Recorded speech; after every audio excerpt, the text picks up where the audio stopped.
Երևանի քաղաքապետարանը վերջին ամիսներին ակտիվորեն իրականացնում է գործողություններ ուղղված ապօրինի շինարարության կանխմանը եւ արդեն գոյություն ունեցող շինությունների ապամոնտաժմանը։ Այս քաղաքականությունը մի կողմից միտված է քաղաքային միջավայրի կանոնակարգմանը, մյուս կողմից առաջ է բերում մի շարք սոցիալական եւ իրավական հարցադրումներ։ Ունենք նախադեպեր, որ հողազարդումները տեղի են ունեցել կանաչ գոտիներում,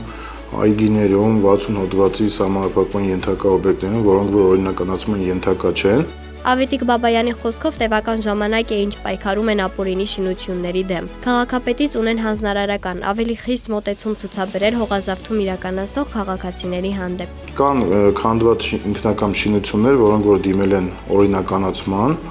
ինչին համապատասխան մերժվել է իրենց դիմումը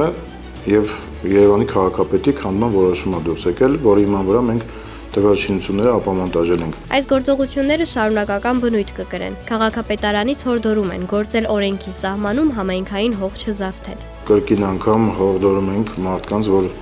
առաջի հերթին իրենք իրենց ձեռքով ապամոնտաժեն, ինչի համար, որպեսզի գույքը հնարավորինս չվնասվի, բայց լինում են նաև դեպքեր, որ մարդիկ հրաժարվում են իրենց արած շինությունը ապամոնտաժելուց եւ մենք նորից քաղաքապետի որոշման համաձայն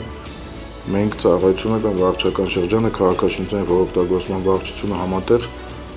կանոնական ապամոնտաժման աշխատանքներ ենք իրականացնում։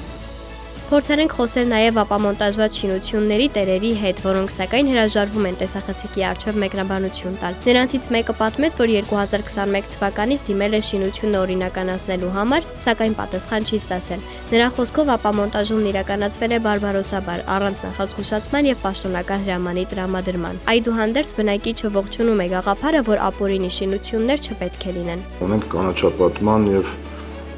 ավելի գեղեցկացնելու մեր քաղաքը ծրագրեր։ Աննա Հարությունյան, Լևոն Ոսկանյան, Reopen Media։